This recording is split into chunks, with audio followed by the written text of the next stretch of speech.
Hello students, in today's class we are going to see 6th and English lesson number 2.4, that is Young Voices about Independence Day. So in this video we are going to see explanation of this chapter. So let's start. Already इसके पहले के chapters uploaded हैं, question answer भी uploaded हैं, आप check कर सकते हो.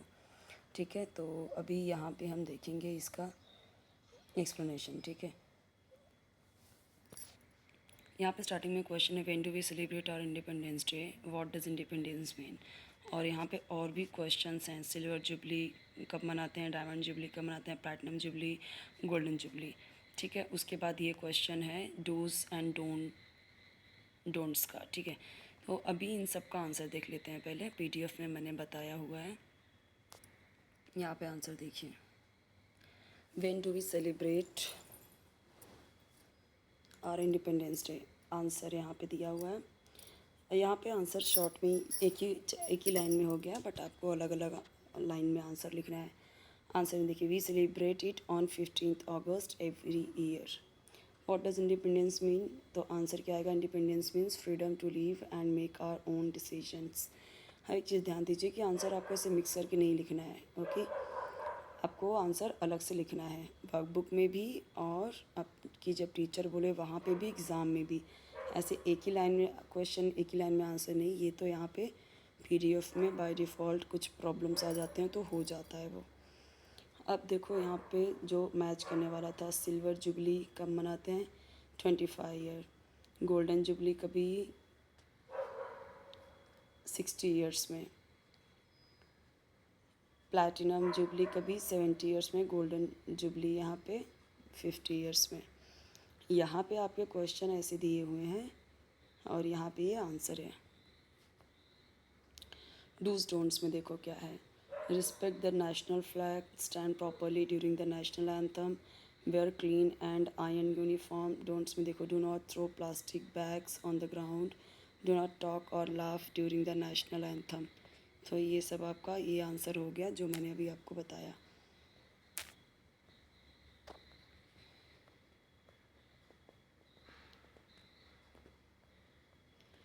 अब आते हैं यहाँ पे, on the occasion of India's Independence Day celebrations, we ask children what independence means to them. Children also express their ideas on how India can become a more equal and progressive nation. Here's what they said. तो अब यहाँ पे देखिए, what does independence mean to you. तो इसका मतलब क्या है, ये क्वेश्चन तो का आंसर तो मैंने बताया ना सेकंड का. अभी इसका आंसर देखते हैं. ठीक है,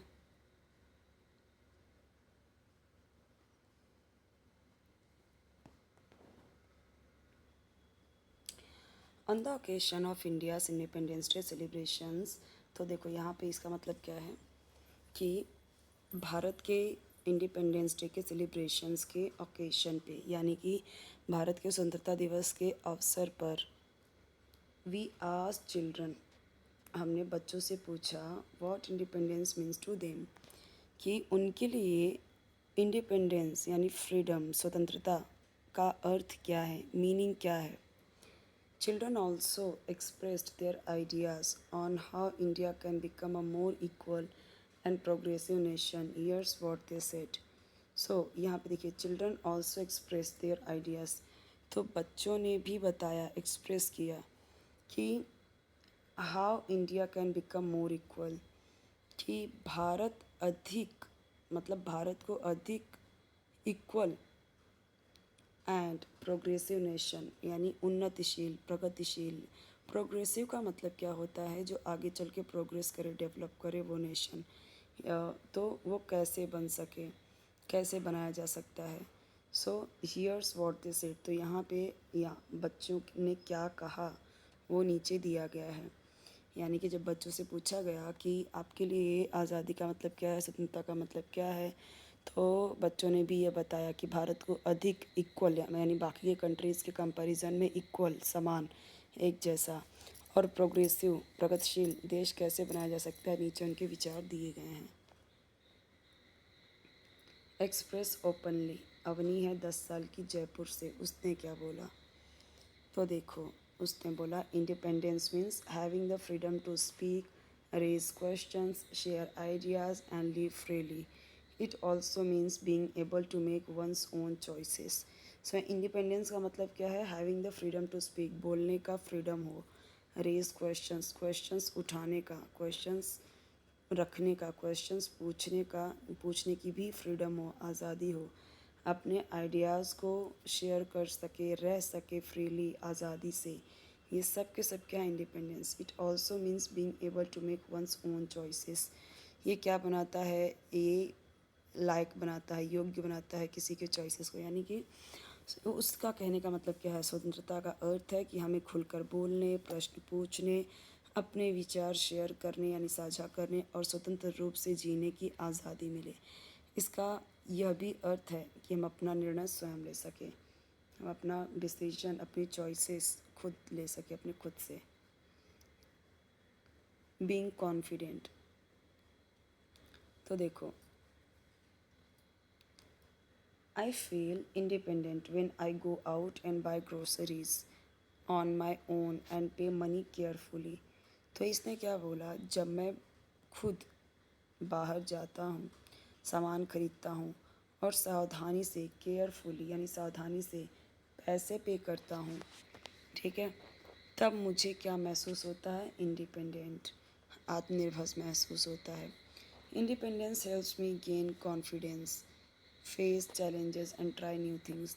इंडिपेंडेंस हेल्प करता है मुझे कॉन्फिडेंस लाने में यानी प्राप्त करने में, चैलेंजेस को फेस करने में और नई चीज़ों को ट्राई करने में। यानी स्वतंत्रता मुझे आत्मविश्वास देती है। क्या देती है? कॉन्फिडेंस, आत्मविश्वास देती है। और कठिनाइयों का, कठिनाइयों का सामना करना सिखाती है और न्यू थिंग्स ट्राई करने की प्रेरणा देती है। ठीक है, आगे देखते हैं अभी। ये किसने बोला है? अर्नव, 10 इयर्स, मुंबई का है।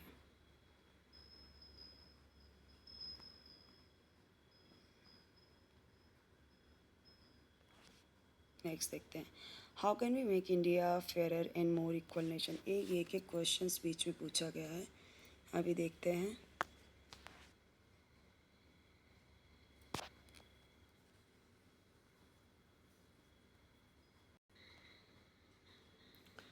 Indians should live in harmony and should respect others' customs and beliefs.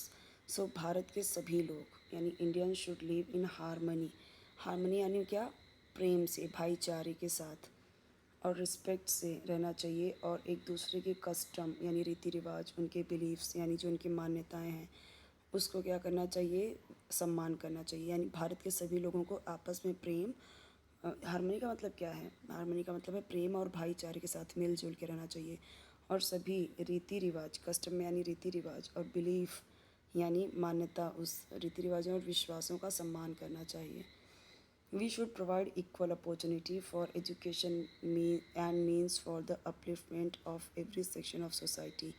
We should provide equal opportunity, हमें क्या प्रोवाइड करना चाहिए? बराबर अपॉर्चुनिटी, अवसर, ठीक है। तो समाज के हर एक वर्ग को, समाज के हर एक वर्ग को, यहाँ पे है ना, एवरी सेक्शन ऑफ सोसाइटी यानी सोसाइटी के हर एक सेक्शन को, हर एक वर्ग को क्या करना चाहिए? शिक्षा और आगे बढ़ने के समान अवसर मिलने चाहिए। अपलिफ्टमेंट का मतलब क्या होता है? किसी को ऊपर उठाना, ऊपर बढ़ाना। किससे? बेरोजगारी से, गरीबी से, ठीक है, हर एक चीज़ से, एजुकेशन से उसको ऊपर उठाना, आगे बढ़ाना। तो इससे क्या करना चाहिए? लोगों को, हर किसी को अवसर मिलना चाहिए। अयांश बोलता है, 10 इयर्स का है, from Varanasi. We need to control the rapidly increasing population, remove poverty, provide jobs to people and keep an eye on the crime rate. We need to control, तो अभी ये इरेडिकेटिंग पॉवर्टी यानी कि पॉवर्टी, गरीबी को हटाने की बात कर रहा है कि गरीबी कैसे हटाएं और जॉब्स कैसे क्रिएट करें, उसके बारे में। सो हमें क्या कंट्रोल करने की ज़रूरत है? तेज़ी से जो पॉपुलेशन बढ़ रहा है और गरीबी हटाने की, इन दोनों को ख़त्म करने की ज़रूरत है, ठीक है। यहाँ पे ये बोला जा रहा है कि हमें तेज़ी से बढ़ती जनसंख्या पर कंट्रोल करना चाहिए, नियंत्रण करना चाहिए और रिमूव पॉवर्टी, गरीबी दूर करनी चाहिए।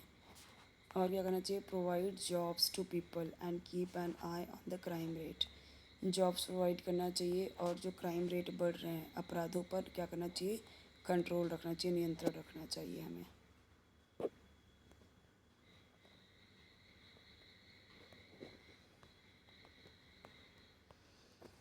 फूड फॉर ऑल, तो अभी देखो, every should have access to good food, fruits and vegetables at affordable price so that they get to eat what they want without having to think about its price। ये बात सही है। हर कोई, हर मतलब हर व्यक्ति को उचित कीमत पर क्या मिलना चाहिए, अच्छा food, fruits, vegetables at affordable price. एक अच्छी कीमत, अफोर्डेबल प्राइस यानी जो खरीद सके, अफोर्ड कर सकें, उस प्राइस पे वो क्या पा सकें, फ्रूट्स, वेजिटेबल्स, फूड सब कुछ उन्हें मिल सके। So that they get to eat, ताकि वो खा सकें बिना इसकी प्राइस को सोचे, बिना प्राइस का टेंशन लिए। यानी हर व्यक्ति को उचित कीमत पर अच्छा भोजन, फल और सब्जियां मिलनी चाहिए, ताकि कोई भी केवल महंगाई के कारण भोजन से वंचित ना रहे, है ना। अब investing in the future, future में कैसे इन्वेस्ट करें। Indians need to spend on education, innovation, on and skill development. We should encourage scientific research